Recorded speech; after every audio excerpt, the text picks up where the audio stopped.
Hi guys! Magandang gabi! Welcome back po dito sa Gandara SRA Channel for Showbiz Update. Ang tatalakayin nga natin ngayon at pag-uusapan, mga kakimpaw, ay patungkol nga po dito sa pagpopropose ni Paolo Avellino kay Kim Chiu sa harap po ng libo-libong mga fans. Pero bago po tayo magsimula mga kakimpaw, sa mga hindi pa nakaka-subscribe sa ating channel, pakiclick lang po tayo na ating subscribe button at notification bell na nariyan sa baba para mag-updated po kayo at ma-notify tuwing may bago tayong chika at balita hinggil sa Kimpaw. Maraming salamat!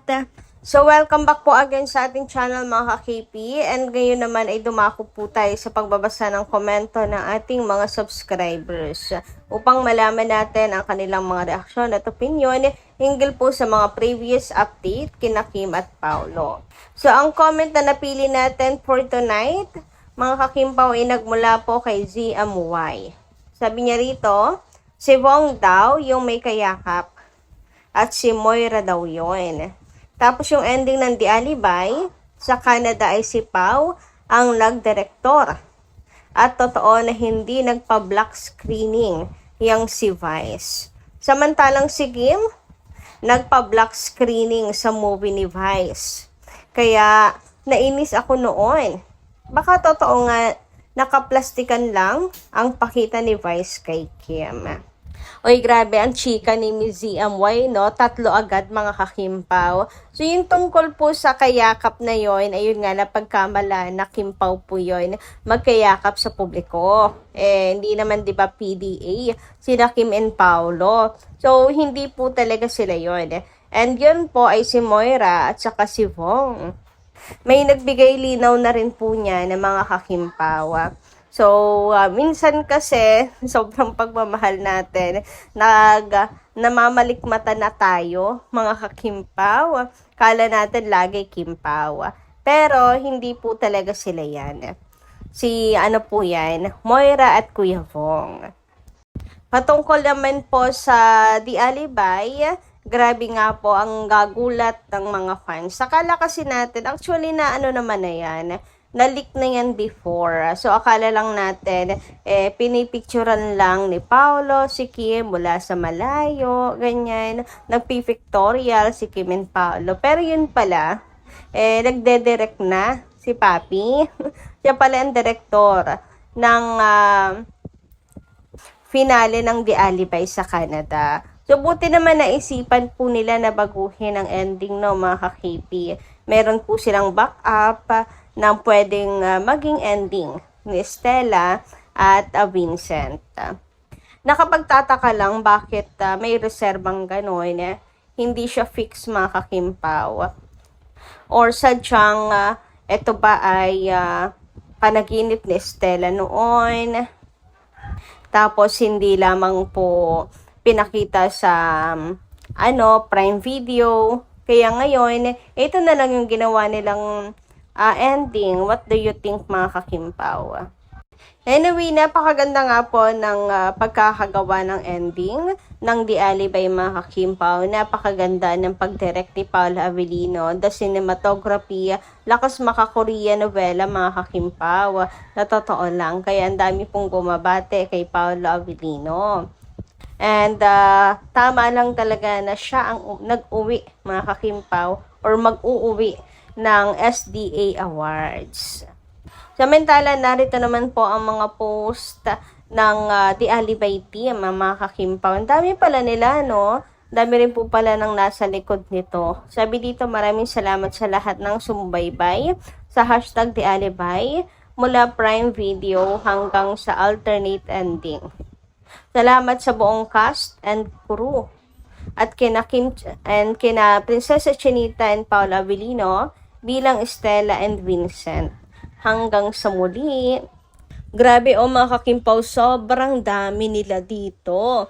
Pero ilan lang yung napapasalamatan ng mga kakimpaw. So, mula po sa Kimpaw Lanchas, thank you so much sa lahat ng mga staff, sa lahat ng bumuo ng The Alibay at naghirap para pumapaganda ang The Alibay.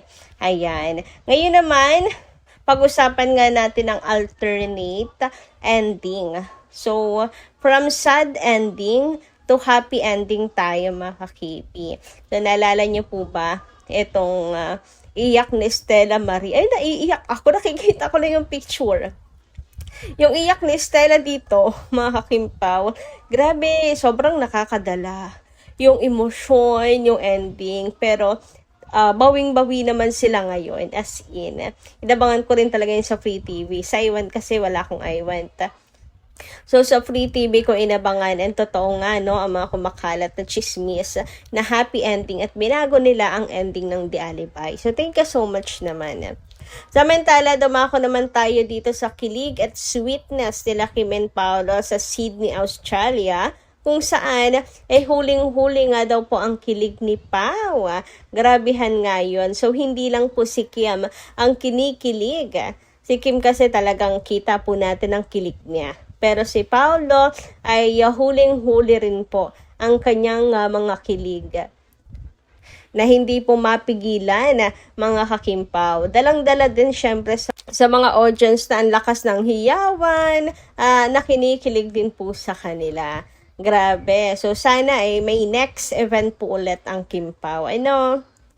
And halata mo dito mga kakimpaw sa kanilang relasyon ni Chinita Princess or sa kanilang pinapakita po dito na pinagsisigawan na talaga nilang tunay ang kanila pong relasyon dalawa mga kakimpaw, kung ano ang totoong namamagitan po sa kanila. As in, hindi lang po ito pakilig mga kakimpaw. Ayan, pinapakita nila kung sino po sila in real life at ano po sila in real life mga kakimpaw. Tuwang-tuwa nga rin po mga fans nung ayain ni Paolo si Kim na wag munang umuwi mga kakimpaw. And sabi nga ni Kim, ano naman ang gagawin nila mga kakimpaw kung hindi agad uuwi. So pag-usapan nga natin ang ilang mga kaganapan dito sa Sydney, Australia, kung saan talaga naman mga kakipi na hanggang ngayon, di pa rin po makaahon-ahon ang mga Kimpaw lanchas. So, ito nga pong isa sa mga conversations ni Kim and Paolo sa Sydney. Isa nga po dyan, yung pagtanong ni Kim kay Paolo kung ano nga ba ang pinaka-memorableng experience nito sa ASAP Sydney. Ang kaso, pilyo po si Paolo Avellino mga kakimpaw, at ang sabi niya ay hindi daw po niya alam kung pwede ba niyang sabihin yung experience nila sa Sydney. Kaya tuwan-tuwa po ang mga fans. Sabi nga dito ni Shane, Pao, ang tanong ni Kim is for ASAP Sydney, hindi experience yung dalawa. Ang harot talaga. Naku, napakaharot na talaga ni Paolo Avellino mga kakimpaw. Ang layo na ng sagot Hindi na experience sa ASAP Sydney. Experience na nilang dalawa ng bakasyon nila mga kakimpaw. And pinagsigawan nga rin ni Paolo yung kanilang paglakad-lakad sa bridge, di ba mga kakimpaw? So sa kanya din ang galing yung info. Anyway, isa rin sa pinagkakaguluhan ngayon sa social media ay ang sinabi nga ni Paolo Avellino kay Kim na wag munang umuwi. Marami pa silang pwedeng gawin sa Sydney or sa Australia, mga kakimpaw. Isa na rin doon yung magbakasyon, gumala, and may pag-aya kay Kim ng date. Yan. Saan daw pwede mag-date mga Kimpaw? O diba, parang proposal po kay Chinita Princess ang nangyari mga kakimpaw sa harap po ng libo-libong mga fans. Nag-propose siya kay Kim na mag-date muna sila sa Australia. Ay nakakatuwa naman at nakakakilig mga kakimpaw. Todo ang hiyawan at sigawan ng mga tao, as in, super ang kilig. Wala pong pagsidlan mga kakimpaw. Iba yung sweetness ng Kimpaw ngayon, no? And si Paolo Avellino na yung mas, mga kakimpaw, nagra-ride ng tandem nilang dalawa, mga kakimpaw. Parang hindi nonchalant ang Paolo Avellino natin. Ang husay rin po talagang magpakilig. Kuhang-kuha ang kiliti ng mga fans. Pero totoo naman, kasi always naman kapag nasa ibang bansa sila, lagi po niyang dinadala si Kim sa mga mamahaling restaurant. Yan yung gawin na nila mga kakimpaw. Kaya nga tuwing mag-abroad, si Kim and Paolo, isa na po sa pinaka-inaabangan ng fans, ang kanilang dinner date, lunch date, basta ang kanilang romantic date, mga kakimpaw. Ngayon, inaantay pa rin ng mga fans ang pa-picture reveal ni Chinita Princess sa kanyang social media. Kailan kaya mag-picture reveal si Kim? Baka si Paolo na ngayon ang mag-pinost, mga kakimpaw. Mas maigi kasi siya yung lalaki, no? So, hindi ka maiwasan ng mga fans na i-post pa ang conversations nila Kim and Paolo tulad ni Kim Pao Sweetheart. Sabi niya sa post, ayun, Kim, talaga bang wag muna tayong umuwi, Pao? Wag daw muna tayong umuwi. Sabi ni Pao, after ng show, wag ka daw muna umuwi. Hala, super! Bakit? Siyempre, pwede tayong maglibot-libot dito sa Sydney, Australia. Saan ba pwede mag-date? Mag-dinner. Ay! O, diba? Harap-harapang pagpupropose kay Chinita Princess sa libo-libong mga fans. So, ayun lang po muna ang ating update. Maraming salamat po sa inyong pakikinig at kita-kits po muli sa susunod nating chika. Maraming salamat at ingat po palagi.